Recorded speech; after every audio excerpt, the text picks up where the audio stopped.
Okay, ठीक है, शुरू हो गया।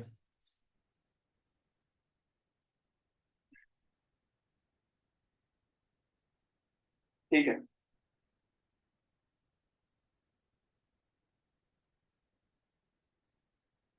देखो, हमने जो अभी किया टेराफॉर्म में वो क्या था कि आपने क्या किया, अपने लोकल लैपटॉप में, आपका लोकल लैपटॉप है, ठीक है। हाँ। उस लोकल लैपटॉप लैपटॉप में आपने क्या किया, टेराफॉर्म का पहले सॉफ्टवेयर इंस्टॉल करके सेटअप किया, ठीक है। हाँ। तो आप ये कह सकते हो कि मैंने टेराफॉर्म डाउनलोड किया, ठीक है, और सेटअप किया अपने लोकल लैपटॉप। मैं यहाँ पे लिख देता हूँ ये प्रशांत का लैपटॉप, हम्म। ठीक है। टेराफॉर्म डाउनलोड सेटअप किया, ठीक है। उसके बाद आपने क्या किया, अब टेराफॉर्म डाउनलोड तो कर लिया। अब टेराफॉर्म हम लोग कोडिंग करते हैं, ठीक है। हम्म। तो कोडिंग के लिए कंपनी में जो जिस सॉफ्टवेयर को प्रेफरेंस दी गई है वो है वीएस कोड। हर इंजीनियर वीएस कोड पे कोडिंग करता है, ठीक है। ओके। आपने क्या किया, वीएस कोड नाम का सॉफ्टवेयर इंस्टॉल किया, हम्म। ठीक है। और उसके बाद आपने फिर क्या किया, सॉफ्टवेयर इंस्टॉल करने के बाद सिंपली अपने लोकल लैपटॉप में बैठ के कोडिंग करी, ठीक है, टेराफॉर्म में। कैसे कोडिंग करी, आपने पहले वीएस कोड ओपन किया और टेराफॉर्म जिस फोल्डर में रखा था उस फोल्डर को वीएस कोड में आपने ओपन किया, ओपन फोल्डर पे जाके, ठीक है। और फिर वहां पे बैठ के कोडिंग करना स्टार्ट। आपने कोडिंग कैसे करी, सबसे पहले जिस क्लाउड में हमें रिसोर्स क्रिएट करना है उस क्लाउड को बताना पड़ता है टेराफॉर्म, ठीक है, कि किस क्लाउड में चीजें क्रिएट। हम्म। तो जिस क्लाउड में चीजें क्रिएट करनी है उसकी इंफॉर्मेशन हम कहाँ देते हैं, प्रोवाइडर डॉट पीएफ देते प्रोवाइडर हैं। टीएफ। तो आपने एक फाइल क्रिएट करी प्रोवाइडर डॉट पीएफ की, ठीक हम्म। है। हम्म। और उसके बाद आप क्या किए कि अब मुझे यहाँ पे प्रोवाइडर का कंटेंट डालना है, पूरा कोड डालना है कि प्रोवाइडर का कोड क्या होता है ना। तो हम्म। आपका क्लाउड कौन था, एजोर आरएम क्लाउड था, आपका एजोर क्लाउड था। हम्म। तो अगर आपको टेराफॉर्म से कुछ भी एजोर में क्रिएट करना है तो आप लोग यूज करते हो एजोर आरएम को। हम्म। मतलब ऑथेंटिकेशन मेथड क्या होता है, एजोर आरएम, हम्म। ठीक है। वो कैसे वर्क करता है अभी एक्सप्लेन कर देता हूँ। अब वो मुझे कोड चाहिए, वो प्रोवाइडर वाला पूरा कोड चाहिए। तो आप कैसे लेके आए थे, आपने क्या किया था, टेराफॉर्म रजिस्ट्री में गए थे और वहां से जाके लेके आए थे। टेराफॉर्म रजिस्ट्री से हम लोग यूज किए, एज्योर के अंदर गए। लेके आए है ना। हाँ। लेकिन इंटरव्यू में ऐसा नहीं बोलना है कि आप रजिस्ट्री यूज करें। इंटरव्यू में आपको क्या बोलना है कि मेरी कंपनी में मेरे सीनियर्स थे, ठीक है, मेरा मैनेजर था जो, वो हम्म। भी मतलब क्लाउड साइड का ही था, मतलब इंफ्रास्ट्रक्चर साइड का ही था, ठीक है, उसका इंफ्रास्ट्रक्चर था, मैनेजर। ठीक है। हम्म। ठीक है।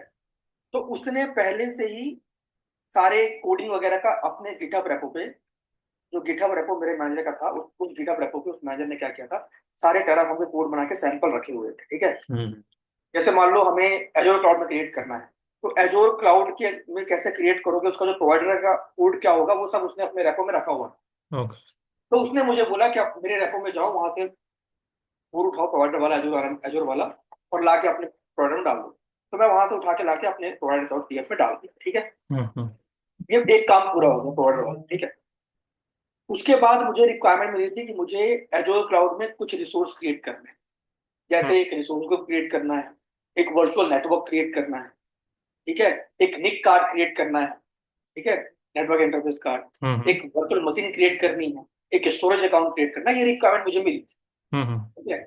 तो उसके लिए मैंने क्या किया, उसके लिए मैंने simple main dot TF file एक क्रिएट करी, ठीक है। क्योंकि हमें मल्टीपल रिसोर्स क्रिएट करना, वैसे हम्म। तो मैं करूंगा नहीं कि भाई मल्टीपल रिसोर्स की मल्टीपल फाइल बनाऊं मैं, हम्म। वीनेट डॉट टीएफ अलग बनाऊं, सबनेट डॉट टीएफ अलग बनाऊं, ऐसे अलग अलग फाइल नहीं क्रिएट करूंगा टेराफॉर्म। ओके। तो मैंने क्या किया, कॉमन फाइल क्रिएट किया मेन डॉट टीएफ नाम पे, हम्म। ठीक है। हम्म। और फिर वहां पे आके मैंने क्या किया, सारी जितने रिसोर्स मुझे क्रिएट करने हैं वो सारे कोडिंग वहां पे मैंने कर दी उस फाइल, ठीक है। अब आपसे पूछेगा इंटरव्यू में वो कोड कहाँ से मिला था, तो क्या बोलोगे, वो मैंने बताया था ना कि मेरा मैनेजर कोड रखा हुआ है GitHub पे, हम्म। सारे कोड है, ठीक है। हम्म। मतलब अगर कोई कोड पहले से कोई आपको दे रहा है उसको टेराफॉर्म में बोलते हैं मॉड्यूल्स, कि आप किसी का मॉड्यूल यूज कर रहे हो, हम्म। ठीक है। टेराफॉर्म में 3 तरह के मॉड्यूल्स होते हैं, मैं डिटेल में बात नहीं करूंगा, आप ये समझ लो। आप सिंपल, आपको इंटरव्यू पे ये कहना है कि मेरे पास प्री डिफाइंड मॉड्यूल थे जो मेरे मैनेजर ने बना के रखे थे, तो मैंने हम्म। उन प्री डिफाइंड मॉड्यूल को यूज किया और अपने एक मेन डॉट टीएफ में जाके कोडिंग करी, ठीक है, उन मॉड्यूल्स को कॉल किया, ठीक है। हम्म। कैसे कॉल करते हैं मैंने उसमें बताया था आपको, कैसे आपने कोड लेके आए थे, ठीक है, लिखे थे, हम्म। वो सारी चीजें। तो मैंने प्री डिफाइंड मॉड्यूल को कॉल किया और कॉल करने के बाद इस मेन डॉट टीएफ में जो जो चीजें क्रिएट करनी है वो चीजों का मतलब इन्फॉर्मेशन दी, मॉड्यूल मॉड्यूल वगैरह कॉल किया और बस मेरा काम हो गया। ठीक है, तो मेन डॉट टीएफ भी हो गया और प्रोडक्ट डॉट टीएफ भी हो गया। ठीक है, लेकिन इंडस्ट्री में एक और चीज होती है कि जैसे मान लो आप डिफाइन कर रहे हो वीनेट। ठीक है, और आपने क्या आईपी डिफाइन करी वीनेट की, 10.0.0.0/24। ठीक है, ये आपने एक आईपी रेंज ली वीनेट के अंदर, एक नेटवर्क रेंज लिया। ठीक है, लेकिन कंपनी में अगर आप टेराफॉर्म में कोडिंग करते हो ना, तो आप इस वैल्यू को ऐसे लिख नहीं सकते मेन डॉट टीएफ। वो बोलते हैं कि एक प्रॉपर मेथड फॉलो करो। ठीक है, क्या कहते हैं वो कि भाई अगर आपको ऐसे ही वैल्यू कॉल करनी है तो आप यहाँ पर डायरेक्टली वैल्यू मत कॉल करो, आप वेरिएबल वगैरह कॉल। ठीक है, तो उसके लिए लोग क्या करते हैं, एक फाइल बनाते हैं var dot TF, variable dot TF, और वहां पे वेरिएबल्स रखते हैं, उनकी वैल्यू वहां रखते हैं और यहाँ पे वेरिएबल कॉल करते हैं। फॉर एग्जाम्पल मान लो मैंने वीनेट का एक वेरिएबल वेरिएबल बना के रखा है कि वीनेट, और उसकी आईपी देना है 172.30.0.0/16, ये आईपी लेना। ठीक है, जैसे मान लो मैंने नाम दिया है वीनेट, मैं यहाँ पे पता क्या कैसे कॉल करूंगा, अगर मेरे वेरिएबल का नाम वीनेट है तो मैं यहाँ पे कॉल करूंगा वेर डॉट वीनेट। ठीक है, तो जब मैं रन करूंगा कोड को, तो जब भी कोड रन होगा तो वो वेरिएबल फाइल में जाएगा और वेर डॉट वीनेट का जो वैल्यू होगा, मतलब वेरिएबल फाइल का जो वैल्यू होगा वीनेट वाली ये वाली ऑटोमेटिक पिक कर लो। ठीक है, मतलब ये कहने का मतलब है कंपनी में एकदम प्रॉपर तरीके से सिस्टमैटिक तरीके से कोडिंग होती है। तो आपको ऐसे तो ये सिचुएशन में var डॉट टीएफ जो है वो मतलब जैसे हम लोग प्रोवाइडर डॉट टीएफ क्रिएट किए, मेन डॉट टीएफ क्रिएट किए, और एक var डॉट टीएफ क्रिएट करना पड़ेगा उधर। हाँ वहां पे वेरिएबल्स रखते हैं फिर। ओके। और ये जैसे आपको यहाँ पे, वीनेट्स को कहाँ रखना पड़ेगा, उसको मेन डॉट टीएफ के अंदर। हाँ जितने रिसोर्स क्रिएट करना है वो सारी मेन डॉट टीएफ। ओके। ठीक है, ये ओके। आपको कैसे एक्सप्लेन करना है इंटरव्यू में मैं वो बता रहा हूँ। ठीक है, तो हाँ। आपको ये कहना है कि सबसे पहले मैंने क्या किया, अपने लोकल लैपटॉप पे बैठ के पहले मैंने टेराफॉर्म सेटअप किया, जो हम्म। कंपनी ने मुझे लैपटॉप दिया था। ठीक है, हम्म। उसके बाद क्योंकि वो पूछते हैं कि मुझे टेराफॉर्म आर्किटेक्चर समझाओ, हाँ हाँ। है ना, वो बोलते हैं कि समझाओ मुझे कैसे आपने काम किया, तो आपको ऐसा समझाना है कि मैंने पहले अपने लोकल लैपटॉप पे टेराफॉर्म का एनवायरमेंट क्रिएट किया। ठीक है, हम्म। वहां पे मैंने सबसे पहले इन्वायरमेंट सेट करने के बाद एक आईडी टूल इंस्टॉल किया, वीएस कोड। ठीक है, उसके बाद उस वीएस कोड का टेराफॉर्म का फोल्डर जो था उसे ओपन किया, और फिर वहां पे बैठ के मैंने कोडिंग की। वहां पे मैंने provider डॉट टीएफ फाइल बनाई, मेन डॉट टीएफ हम्म। फाइल बनाई, var डॉट टीएफ फाइल बनाई, और सारे फाइलों में जो भी मैंने कोड लिखा था वो कोड मैंने खुद से लिखा था। जो मेरा मैनेजर था उसने अपनी गिटहब रेपो पे कोड बना के रखा हुआ था पहले से, हम्म। जिसको हम लोग बोलते हैं प्रीडिफाइंड मॉड्यूल। हम्म। उन मॉड्यूल्स को मैंने यूज किया और अपने यहाँ पे कोडिंग करी। और कोड करने के बाद मुझे मैनेजर ने बोला था कि हमारा एक टेस्ट अकाउंट है एजोर। क्या बोला उसने मैनेजर ने, कि हमारा एक एजोर का टेस्ट अकाउंट। हम्म। ठीक है, वहां पे पहले टेस्टिंग कर लो कि आपकी बनाई चीजें क्रिएट हो रही है कि नहीं, चल रही है कि नहीं। हम्म। ठीक है, तो मैंने क्या किया कि फिर उसके बाद जो मेन कमांड्स होती है टेराफॉर्म की, सबसे पहले होती है टेराफॉर्म इनिट। हम्म। ठीक है, इसका मतलब क्या होता है मैंने आपको डिटेल समझाया था, हम्म। मैं दोबारा नहीं बताऊंगा। ठीक है, टेराफॉर्म इनिट मतलब इनिशियलाइज किया मैंने अपने हाँ, प्रोवाइडर कि मेरा इनिशियलाइज हुआ। प्रोवाइडर। हाँ। ठीक है, तो पहले मैंने टेराफॉर्म इनिट कमांड चलाया, अगर वो सही से रिस्पॉन्ड कर दिया, अगर कोई एरर आया तो फिर मैं उसको एरर रेक्टिफाई करूंगा, ट्रबल शूट करूंगा, और अगर नहीं आया तो ठीक है, वेल एंड गुड, आगे बढ़ेंगे, चलाएंगे टेराफॉर्म प्लान। ठीक है, प्लान में क्या होता है, जो चीजें मैं क्रिएट कर रहा हूँ मुझे दिखाओ एक बार कि क्या क्या चीजें बन रही है ना, हम्म। उसको हम लोग बोलते हैं कि हम ड्राई रन कर रहे हैं। ठीक है, हम्म। मतलब मैं अप्लाई नहीं कर रहा हूँ, लेकिन मैं चाह रहा हूँ देखना कि भाई जो चीजें मैंने दी है मेन डॉट पीएफ फाइल में वो चीजें बन रही कि नहीं। ठीक है, रिव्यू। तो टेराफॉर्म प्लान चाहिए। उसके बाद टेराफॉर्म मैंने चलाया वैलिडेट कमांड। वैसे वैलिडेट हम लोग प्लान की पहले चलाते हैं। वैलिडेट का मतलब क्या होता है कि जो भी मैंने कोडिंग करी है उस पर चेक करो सारी फाइलों में सिंटैक्स बढ़िया है कि नहीं, सिंटैक्स सही है कि नहीं, कोई दिक्कत तो नहीं है, कोई प्रॉब्लम तो नहीं है ना, रिव्यू करना जो बोलते रिव्यू करना आप कहते हैं। हैं। ठीक है, ये सारी चीज़। उसके बाद फिर जब सब कुछ ओके था तो मैंने क्या किया, टेराफॉर्म अप्लाई कमांड चलाया, और अप्लाई करने के बाद मैंने देखा कि सारी चीजें बन रही कि नहीं। जब सारी चीजें मेरे टेस्ट अकाउंट में बन गई तो वहां पे मैं गया, और वहां पे जाके one by one every single thing हमने चेक की। ठीक है, हम्म। हमने चेक किया कि भाई मेरा वीनेट बना कि नहीं, रिसोर्स ग्रुप बना कि नहीं, वीएम बना कि नहीं, सब कुछ वेरीफाई। और हम्म। वेरीफाई करने के बाद मैंने मैनेजर को बोला कि अब एवरीथिंग इज रेडी, मतलब वर्क कर रहा है मेरा कोड। तो फिर हम्म। मेरे मैनेजर ने बोला कि ठीक है, वो टेस्टिंग वाला पार्ट अब डिस्ट्रॉय कर दो। तो मैंने क्या किया, टेराफॉर्म डिस्ट्रॉय कमांड चलाया। हम्म। ठीक है, और जो चीजें मैंने बनाई थी सब कुछ डिस्ट्रॉय कर दिया। उसके बाद मेरे मैनेजर ने मुझसे क्या कहा कि भाई अब आपको एक सिस्टमैटिक तरीके से हमारा जो मेन एजोर का अकाउंट है वहां पे काम कर। वहां पे आपने कैसे काम किया, जो आपने कोडिंग करी थी उस कोड को पहले आपने कहाँ पुश किया, गिटहब पे पुश किया। ठीक है, कहाँ पुश किया, गिटहब पे पुश किया। ठीक है, कुछ कमांड आपको मैंने उस दिन बताया था, कुछ कमांड आपको यूज करनी पड़ती है कोड को पुश करने के वो लिए, गिटहब तो वाला। आप, हाँ, तो अपने कमांड आपको उस दिन बताई थी, हम्म। आपने वो कमांड को यूज किया और गिटहब पे कोड को पुश किया। ठीक है, और कोड को पुश करने के बाद फिर आपने वहां से एजोर रेपो में गए, क्योंकि कंपनी आपकी एजोर डेवऑप्स यूज करती है। ठीक है, तो आप ये जो एजोर डेवऑप्स वहां से गिटहब आपने, गिटहब का अकाउंट है, ये कंपनी वाला होगा या मतलब यूजर के हिसाब से एक एक कंपनी का गिटहब? होगा, कंपनी आपको अकाउंट देती है हाँ, जिसमें वो जैसे मतलब पर यूजर वन गिटहब अकाउंट और कॉमन अकाउंट कुछ होगा? हम्म। नहीं, मेरा क्वेश्चन ये था कि जो गिटहब का अकाउंट है, ये पर यूजर के लिए एक एक होगा या एक कॉमन अकाउंट होगा? एक कॉमन अकाउंट होता कॉमन अकाउंट होता है। है, मल्टीपल मतलब ब्रांचेस मिलेंगे वहाँ। हाँ, मल्टीपल ब्रांच के लिए, मतलब मान लीजिए हम लोग इंफ्रास्ट्रक्चर टीम का नेटवर्क टीम में है, तो ये नेटवर्क टीम का एक गिटहब होगा, इज इट?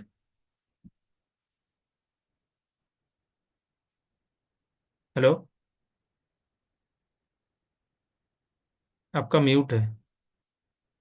हाँ, एक मिनट। हम्म।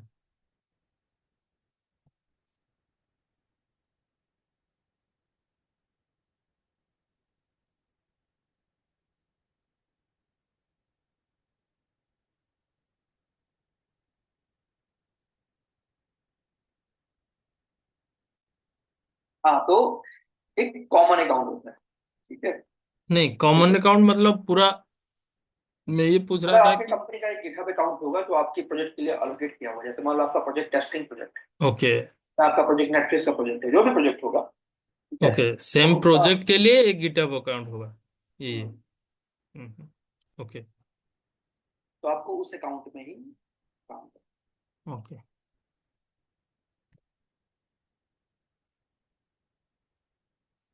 तो एक काम है और एक मतलब मान लीजिए कोई अकाउंट कुछ क्रिएट किया है और वो गिटहब में डाला है, उसको और कोई एक्सेस कर सकता है कि नहीं, या उसमें कुछ मैनिपुलेट करेगा या कुछ करेगा तो फिर? नहीं, आपके जितने टीम मेंबर होंगे सब एक्सेस कर सकते हैं, बाकी कोई हाँ, बाहर का नहीं कर पाएगा, क्योंकि आप जो हाँ, हाँ। प्राइवेट रिपोजिटरी क्रिएट करते ओके, तो जो भी मतलब 5 बंदे हैं टीम में, कोई और उसमें कुछ मैनिपुलेट किया है तो फिर हो, उसके लिए गिटहब में मल्टीपल चीजें होती हैं, जैसे पुल रिक्वेस्ट। जैसे पहले मान लो आपको कुछ चेंज करना है, ठीक है, हाँ, हाँ। तो कंपनी में आपको ना पुल रिक्वेस्ट रेज करना पड़ता है आपके मैनेजर को। हम्म। जब वो अप्रूव करेगा तभी वो काम हो पाएगा, वरना नहीं होगा। ओके। तो वो गिटहब का भी एक अलग मैनेजमेंट होती हम्म। है। तो अब आपका मैनेजर क्या बोलता है कि मुझे डायरेक्टली डायरेक्टली कोड डिप्लॉय नहीं करना। ठीक है, जैसे आपने अभी टेस्ट अकाउंट में कराया ना, टेस्टिंग उसने किस लिए कराई? टेस्टिंग इसलिए कराई ताकि आप लोग भाई कोड सही से काम कर रहा है कि नहीं? बाहर करने के लिए हाँ। हम्म। देखें। ठीक है, उसके बाद वो बोलता है कि अपने कोड को पहले गिटहब पे पुश करो। ठीक है, उसके बाद हमें डिप्लॉयमेंट एजोर डेवॉप्स के थ्रू करनी है। तो एजोर डेवॉप्स में आप गए, वहां पे एक एजोर रेपो क्रिएट किया। ठीक है, एजोर रेपो क्रिएट, जैसे मान लो ये आपका एजोर डेवॉप्स से आप यहाँ पे गए, अपना एक एजोर रेपो क्रिएट किया, और वहां पे जाके अपने इस कोड को जो गिटहब पे रखा था उसको वहां से उठा के एजोर रेपो में इंपोर्ट किया। ठीक है, उसके बाद इंपोर्ट करने के बाद आप अपने एजोर डेवऑप्स के पाइपलाइन में गए, वहां पे पहले आपने बिल्ड पाइपलाइन क्रिएट करी। ठीक है, और हम्म। बिल्ड पाइपलाइन में बताया कि भाई यहाँ पे मेरा कोड रखा हुआ है, और कोड बिल्ड करने के बाद कोड को कॉपी कर देना आर्टिफैक्ट में और उसको वहां से पब्लिश कर। ठीक है, और हम्म। उसके बाद फिर आप क्या करते हो, एक और पाइपलाइन क्रिएट करते हो जिसको हम लोग रिलीज पाइपलाइन कहते हैं। हम्म। ठीक है, रिलीज पाइपलाइन में गए, वहां पे बताया जैसे हमने करा था लास्ट टाइम, कि वहां पे गए और वहां बताया कि भाई ये मेरा एजोर अकाउंट है, ठीक है, ये मेरा सर्विस कनेक्ट है, सब कुछ बता के वहां से फिर आपने डिप्लॉय कर दिया अपना पूरा कोड। तो वो कोड आया और आपके एजोर डेवऑप्स एजोर क्लाउड में सब कुछ चीजें क्रिएट कर। तो पहले आपने डायरेक्ट किया था, बट कंपनी वो प्रेफरेंस नहीं देती डायरेक्ट क्रिएट हम्म। करने के, इसलिए वो उन्होंने फिर ये सेटअप लगाया। ठीक है, कि आप पहले गिटहब पे पुश करो या फिर एजोर रेपो पे पुश कर दो डायरेक्ट। ठीक है, या फिर अगर गिटहब पे किया हो तो गिटहब से इंपोर्ट कर लो। उसके बाद इंपोर्ट करने के बाद आप अपने क्या बोलते हैं पाइपलाइन में ले जाओ, बिल्ड करो, रिलीज करो, फिर बताओ। तो ओके, ऐसे आप, ये जो पाइपलाइन वगैरह जो भी है वो भी वही डेडिकेटेड प्रोजेक्ट के लिए ही होगा? हाँ, सेम जैसे अकाउंट आपको से। याद है हमने एजोर डेवऑप्स में पहले ऑर्गेनाइजेशन क्रिएट किया था, फिर एक बनाया था आपने हाँ, प्रोजेक्ट टेस्टिंग प्रोजेक्ट। नाम। हाँ। तो वैसे बनता है डेडिकेटेड प्रोजेक्ट। ठीक है, ओके, डेडिकेटेड ये प्रोजेक्ट के ये लिए काम, हो गया। हाँ, अब ये काम हो गया। उसके बाद फिर अब आपका इंफ्रा बन गया, मतलब रिसोर्स क्रिएट हो गया आपके एजूर क्लाउड हम्म टेराफॉर्म के थ्रू, उसको हम्म भी आपने ऑटोमेट करके किया है। अब कल को अगर आपको कोड भी डिप्लॉय करना है ना उस रिसोर्स में, जैसे आपने मशीनें बना दी, सब कुछ बना दिया, वीएम वगैरह बना दिया, हम्म हम्म और वीएम किसी पर्पज से बनाया होगा ना, हम्म वेबसाइट डिप्लॉय करनी है कि एप्लीकेशन डिप्लॉय करनी है ना। हो हम्म सकता है वीएम ना बनाया हो, कुबरनेटिस क्लस्टर बनाया हो, हम्म।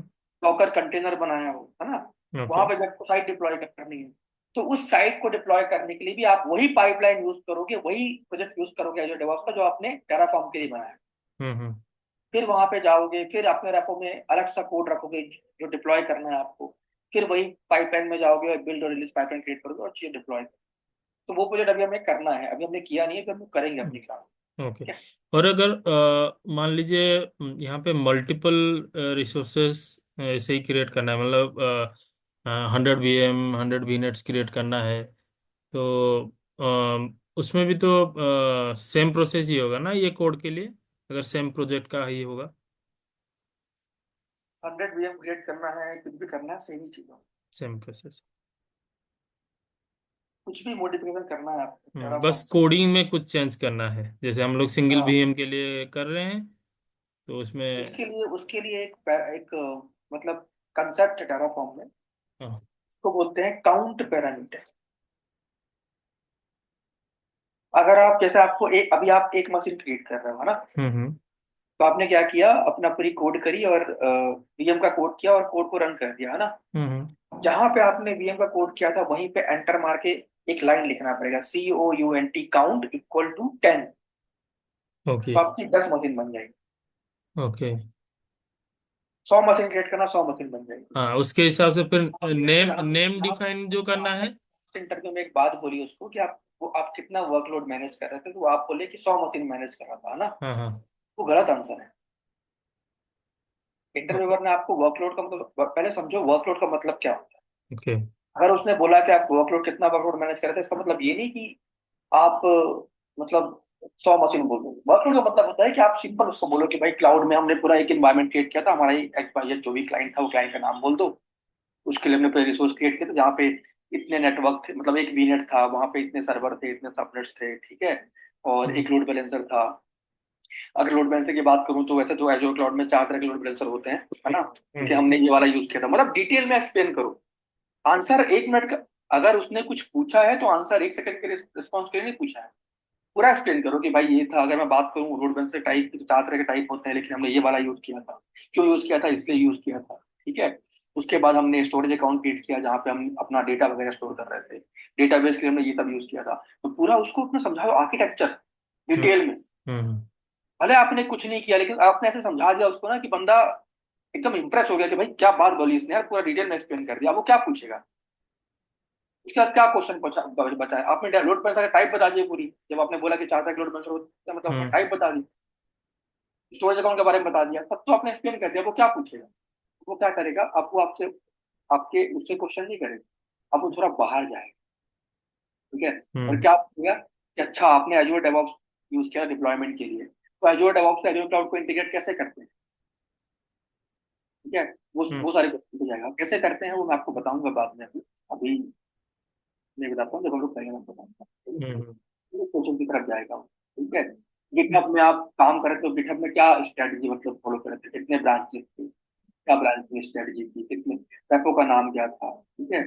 और अगर मैं आपको कहूँ कि मुझे अभी एक एक मशीन क्रिएट करनी है, तो क्या आप कोडिंग कर दोगे डर? ऐसे क्वेश्चन पे जाएगा। हम्म। तो ऐसे क्वेश्चन पे जाएगा तो आंसर करना उतना टफ नहीं है, ये क्योंकि अब वो आगे बढ़ रहा है आपके, मतलब सीवी के बेस पे नहीं जा रहा है वो। मतलब ऐसे क्वेश्चन पूछे जहाँ पे वो थोड़ा आपको जज कर, नहीं, हम्म। जजमेंट का मौका ही नहीं मिले। तो ऐसे ओके इंटरव्यू ओके। को जो घुमाना होता है, हम्म। क्योंकि इंटरव्यू आपके और मेरे जैसे इंसान ही ले रहा होता है ना।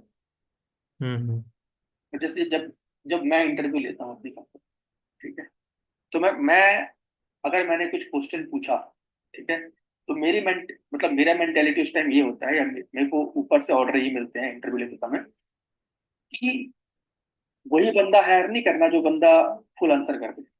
अगर हम्म। किसी ने 70% आंसर भी किया है, लेकिन उसकी बॉडी लैंग्वेज, उसका कॉन्फिडेंस लेवल, उसके बताने का तरीका अलग था, तो उसको कंसिडर कर सकते हैं।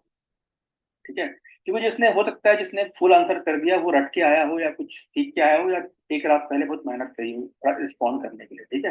हम्म। कि जब कंपनी में काम करने आया तो उसका वो, मतलब उसका जो एटीट्यूड है, उसका जो बॉडी लैंग्वेज है, उसका जो कॉन्फिडेंस लेवल है, वो उस पेज में उतना काम ना आ पाए, ठीक है। लेकिन जो 70% आंसर दे के गया है बंदा, सोचता है कि उसने चीजें सही से बताई हो। और कुछ क्वेश्चन जैसा आप उसने आपसे कोई क्वेश्चन पूछा, ठीक है, आपको नहीं पता, तो आप सीधे बोल दो कि सॉरी सर, मुझे आइडिया नहीं है, लेकिन but I am a good learner, अगर मुझे मौका मिलेगा तो मैं जरूर इस चीज पे काम करूंगा और इस चीज पे काम कर दूंगा, ऐसे आंसर कर। हम्म। उसको क्या लगेगा, ठीक है एक चीज नहीं पता, छोड़ो, आगे बढ़ता हूँ, नेक्स्ट क्वेश्चन पूछेगा उसको अच्छे से बोल दो। लेकिन जो नहीं पता उसको ना बोल दो कि नहीं सर मुझे नहीं पता, हो सकता है मैंने अपने रिज्यूम में ऐड किया हुआ क्योंकि मुझे थोड़ा बहुत आइडिया है उस बारे में कि चीजें क्या करती हैं, लेकिन बट मुझे प्रैक्टिकल नॉलेज नहीं। और लास्ट इंटरव्यू में आपको देखा था, वो आपसे यही क्वेश्चन बराबर कर रहा था कि do you have practical knowledge, do you have practical knowledge, are you sure, are you sure, ये पूछ रहा था वो आपसे। हाँ हाँ। इसीलिए पूछ रहा था वो कि भाई अगर मैं पूछूं तो बता क्यों नहीं पा रहा, अगर प्रैक्टिकल नॉलेज सीधे बोल दो सर नहीं है, मैंने देखा है क्योंकि मुझे आइडिया था थोड़ा बहुत उसके बारे में आइडिया है, इसलिए मैं लिख दिया, बट मुझे प्रैक्टिकल नॉलेज नहीं है, लेकिन हाँ अपॉर्चुनिटी में मैं कर लूंगा। बाकी मेरा जो मेन, उसने आपसे ये भी पूछा था कि आपका मेन मतलब डोमेन क्या है, आपका मेन टेक्नोलॉजी क्या है जहाँ आपका अच्छे से काम, आपने बोला एजूर क्लाउड, बोलते तो सही होता, आपने एडब्ल्यूएस में हाँ कर दिया।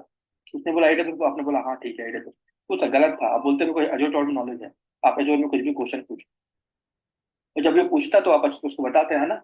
तो एक चीज स्ट्रांग करो, रिज्यूम में जो लिखा है कभी उस पर ध्यान मत देना, हम्म। क्योंकि जो आपका इंटरव्यू ले रहा है ना वो भी जब अपना रिज्यूम जब, क्योंकि वो तो कोई मालिक तो है नहीं कंपनी का, एक हम्म। एम्प्लॉय इंटरव्यू ले रहा है हम्म। ना। तो कल को वो भी एक इंटरव्यू नौकरी ढूंढने बाहर जाएगा, तो वो भी अपना रिज्यूम डालेगा किसी नौकरी.com। हम्म। तो वो भी यही सब करते हैं, उन लोग भी यही करते हैं। अगर मैं आपसे, अगर मान लो मैं आपका इंटरव्यू ले रहा हूँ, मुझे कोई स्किल नहीं आती, ठीक है, लेकिन कल को अगर मुझे मार्केट में डिफेंड करना है, मार्केट में कॉम्पीट करना है, मार्केट में जॉब लेनी है, हो सकता है कि जो स्किल मुझे नहीं आती वो भी मुझे डालनी पड़ी। हम्म। लेकिन ये बात अलग है कि मैं इंटरव्यू की जेडी देखने के बाद 1 घंटे पहले बैठ के या एक दिन पहले बैठ के उसको पढ़ लूँ, उसका आइडिया ले लूँ, वो बात अलग है। बट मैं डालूंगा रिज्यूम, ठीक है, कि ताकि मेरा रिज्यूम शॉर्टलिस्ट हो जाए। तो ये मेंटेलिटी होती है। ओके, रिज्यूम शॉर्ट लिस्ट के लिए ही बस बना ये है। बातचीत थी जो मैं आपको अभी क्लियर कर रहा हूँ। बाकी हमारी जो रात को क्लास होगी 12 बजे, है हम्म। ना, उस पर हम लोग करेंगे प्रोजेक्ट डिटेल में, तो वहाँ पे बात करेंगे अच्छे से। अभी सिर्फ मैं हम्म। आपकी गलतियों पे और कैसे चीजें बतानी है उस पर बात करता हूँ। ठीक मेरी है। बातों को अदरवाइज मत लेना। नहीं नहीं नहीं नहीं नहीं, तुम मैं गुरु, सिर्फ आपको गाइड कर रहा हूँ ताकि आप अच्छे से आगे बढ़ आप पाओ, मेरा, जो भी बोल रहा हूँ आपके भले के लिए बोल रहा हूँ, श्योर बाकी श्योर, आप अभी गुरु जी है मेरे। तो ये हो गया, ठीक है। इसके बाद ये तो हमने ये एक चीज की। ये जो उस दिन डेवॉप्स का कुछ इशू था, आपने हम्म, बोले कि इसको मेल करके रिजॉल्व करना है, कुछ हुआ उसका? कौन सा? उस दिन मेरा डेवॉप्स काम नहीं किया ना, हम लोग डायरेक्ट टेराफॉर्म में ही पावर सेल से ही कर लिए हैं ये। हाँ, अरे तो नहीं वो उन्होंने बोला है कि जनवरी तक तो नहीं करेंगे, इस महीने पूरा नहीं करेंगे, ठीक है। ओ। तो मेरे पास एक अकाउंट है, हम्म। पुराना अकाउंट है जिसमें वो इनेबल है, हम्म। तो मैं उससे करा दूंगा आज आप। ठीक है ठीक है। ठीक है। अच्छा ये बताओ, आपने एचसीएल का भी इंटरव्यू दिया था, क्या हुआ था? HCL टेक का जो दिया था, हम्म। जो आप थे ना, वो भी HCL का ही था, HCL सॉफ्टवेयर का था। हम्म। हाँ, उसका तो कुछ रेस्पॉन्स नहीं दिया, अब मतलब जो मॉर्निंग में दिया था उसको मैं फिर से कॉल किया था जो HR को, बोला कि हम्म। अभी तक कुछ अपडेट नहीं आया है। छोड़ो कोई बात नहीं, अभी फोकस करो। देखो एक बात समझो, हाँ हाँ। ये जो मंथ है दिसंबर का मंथ, हम्म। इस मंथ में बहुत सारे लोग अपनी जॉब स्विच करते हैं, ठीक है। हम्म। या तो छोड़ते हैं या तो लोग कंपनी टर्मिनेट करती है, बहुत सारे रीजन होते हैं, ठीक है उसके। हम्म। तो अभी हायरिंग स्टार्ट होगी दिसंबर से लेके फरवरी तक, हम्म। ये गोल्डन टाइम। हम्म। इसमें स्विच करना है तो कर लो, और आप उस जगह बैठे हो जहाँ पे एक दिन में कम से कम जो 100 हायरिंग 200 हायरिंग तो होती है। हम्म। आप बैठे हो इलेक्ट्रॉनिक सिटी में ना, हम्म। उस तरफ की बात कर रहा हूँ, इस तरफ तो आओ मत। ये तो मानता टेक पार्क, बागवानी टेक पार्क, वाइल्ड फील्ड, ये सब तो अलग चीज होगी। उस एरिया में भी बहुत सारी कंपनीज बैठी है ना, गूगल वूगल का ऑफिस भी वहीं पड़ता है। गूगल वो इधर महादेवपुरा में। हाँ, तो इसीलिए बोल रहा हूँ कि अभी जो जो इंटरव्यू नहीं निकले उसकी चिंता मत करो, अभी इसको तैयारी करो। हम्म। पहले एक दो प्रोजेक्ट कर लेते हैं, पहले जो चीजें बता रहा हूँ उसको याद कर लो, उसके बाद फिर मैं आपका मॉक इंटरव्यू लूंगा और वो भी करेंगे, क्या बोलते हैं हम्म। उसको, टेस्ट करेंगे, वो जो सॉफ्टवेयर यूज करते हैं ना, उसका नाम मत लेना अभी। नहीं उसका नहीं। टेस्ट करेंगे, क्योंकि आपसे मैं ये वीडियो लेके अपने यूट्यूब में अपलोड करता हूँ, क्योंकि मैं आपको बहुत अच्छी अच्छी चीजें बता रहा हूँ ना। हाँ हाँ हाँ। ओके। फाइन। मुझे सॉफ्टवेयर मैंने बताया था, उसको टेस्ट भी करेंगे, ठीक है, कैसे वर्क। ओके। तो ये ये अ, हम्म, अभी और एक कल एक कॉल आया था। वो हम्म भी वही इंफ्रास्ट्रक्चर सर्विसेज का ही था। प्रोडक्ट हम्म बेस्ड कंपनी था। 3i हम्म इंफोटेक। हम्म तो उसका भी वही है टेराफॉर्म, मतलब ऑटोमेशन है। और हम्म टेराफॉर्म भी है। इंफ्रास्ट्रक्चर का है पूरा। हम्म। हम्म, उसका बस कॉल ही आया था। अभी तक वो क्या इंटरव्यू कब करेगा कुछ किस क्लाउड सेटअप में, नहीं किस किया। क्लाउड? अज्योर में ही। अच्छा। क्योंकि मेरा जो मैं डाला हूँ अज्योर में ही डाला हूँ ना, तो बस अज्योर का ही आता है मेरे को। सही है। तो उसका जीडी अगर है तो भेज दो। नहीं, जेडी भेजा नहीं है वो। उसको कॉल किया था, वो बोला कि भेज दूंगा। जेडी भेजा नहीं है। तो एक्चुअली क्या होता है कि अभी तक जो मेरा एक्सपीरियंस है ये जॉब सर्च का, सबका मतलब यही कॉमन है। टेराफॉर्म में ही है। मतलब हम्म जेडी मतलब 70% तो कमान आता है, 70-80%। हम्म वो लोग का होता है इंफ्रास्ट्रक्चर का, मेन इंफ्रास्ट्रक्चर का पूरा जो भी है। हम्म आईएएस और पैस सर्विसेज मेनली। हम्म और टेराफॉर्म में होना चाहिए। हम्म और बाकी ये अभी जो गिट का और ये डेवऑप्स वाला पाइपलाइन वाला, ये सब भी आता है इसमें। मतलब आपको ऑटोमेशन होना चाहिए। और आप जो भी रिसोर्सेज क्रिएट करते हो, are you you have experience on DevOps, you have experience on CICD pipeline, you have experience on तो ये सारी कुबरनेटिव्स। चीजें उसने पूछा ना। हाँ, कुबरनेटिव्स। यू हैव एक्सपीरियंस देखो, ऑन टेराफॉर्म। एक याद रखना, आपको एजोर और एजोर डेवलप पे आगे नहीं बढ़ना है, ठीक है। हाँ अपनी बाउंड्री खींच देना। हाँ। अब उन्होंने कुबरनेटिस बोला ना, हम्म। तो बोलते ना हाँ मैंने एकेएस पे काम किया है, एजोर कुबरनेटिस सर्विस पे, हाँ। ठीक है। हम्म। अभी नहीं, जब इंटरव्यू होगा हम्म। उन्होंने बोला कि आपने डॉकर पे काम किया, बोलना हाँ मैं अपने एसीआर पे मैंने काम किया है, डॉकर फाइल को बिल्ड करके इमेज बना के मैंने उसको पुश किया एसीआर वगैरह पे, तो डॉकर का नॉलेज है मुझे, ठीक है। हम्म। फिर उसने पाइपलाइन का बोला, तो उसको बोलना कि मुझे एजोर डेवॉप्स पाइपलाइन पे आइडिया है, क्योंकि मैंने उस पर काम किया है। मुझे क्या काम किया मैंने अभी एक्सप्लेन किया ना, टेराफॉर्म वाला सेटअप, हम्म। ऐसे काम। तो देखो ये जो जितनी चीजें मैं बता रहा हूँ ना, देखो डेवॉप्स इंजीनियर बनने के लिए हम्म। या जॉब लेने के लिए, हम्म। ये नहीं कि जो मार्केट में 100 टूल लोग बोलते हैं। देखो, एक चीज समझो, जो मार्केट में जो लोग बैठे हैं ना, जो लोग क्या करते हैं, आपको ना होप देते हम्म। हैं। किसी के पास पढ़ने जाओगे तो पता क्या बोलेंगे, होप देंगे। अरे यार आ जाओ, इतने टूल पढ़ लो, इतना पैसा पे कर दो, आपकी जॉब लगवा देंगे, जॉब लग जाएगी, गारंटी जॉब लग जाएगी, है ना। हम्म। जॉब उससे नहीं लगती यार। जॉब लगती है, मैं 2 टूल पढ़ा हूँ, ठीक है, भले मैं, देखो, अगर मैं 2018 की बात कर रहा हूँ, मैं एक इंटरव्यू दे रहा था, ठीक है। हम्म। उसमें उन्होंने बोला था AWS, GCP क्लाउड, हम्म। टेराफॉर्म, डॉकर कुबरनेटिस और नेगियोस। नेगियोस एक मॉनिटरिंग टूल होता है, ठीक है, इतना हम्म। उन्होंने टूल मांगा, ठीक है। हम्म। और मैंने सिर्फ और सिर्फ, क्योंकि मैं AWS बहुत अच्छे से पढ़ा हुआ था, मैंने सिर्फ AWS और AWS पे इंटरव्यू किया। हम्म। लेकिन ऐसा इंटरव्यू बोला, ऐसे आंसर दिया कि वो इंटरव्यूअर, मतलब उसको लगा कि ये इसमें AWS में बहुत अच्छी पकड़ है, हम्म। बाकी काम मैं इसको सिखा दूंगा। तो भाई मेरा सिलेक्शन हो गया था उसको, सिर्फ AWS के बेस पे, जबकि उसके उसने मांगा 5 चीज था, है ना। तो हम्म। जॉब उससे नहीं लगती, जॉब इससे लगती है कि अगर मैंने आपको 2 चीज सिखाई है प्रशांत भाई, हम्म। तो आप उसको कितने टाइट से पकड़ के रखे हो। वो कहीं भी जाए, बंदा बोले गिटलैब बताओ, तो बोल देना सर गिटलैब मैंने काम किया नहीं था, एजूर डेवऑप्स पे काम किया मैंने, हर pipeline. GitLab is similar to like Jenkins और एजूर पाइपलाइन और बैम्बू और anything else, right. It's also used for Jenkin CI/CD। भी जेनकिन भी ये जैसे पाइपलाइन जैसे काम करता है वैसे ही है ना। हाँ, CI/CD टूल ही है, हाँ ठीक है। अब देखो, लोग बोलते हैं कि डेवऑप्स इंजीनियर वही है जो CI/CD पाइपलाइन में जेनकिंस को जानता हो। हाँ हाँ। गलत बोलते हैं, उसकी जरूरत ही नहीं है जेनकिंस की। हम्म। पाइपलाइन का मतलब है, समझो पाइपलाइन का मतलब क्या होता है।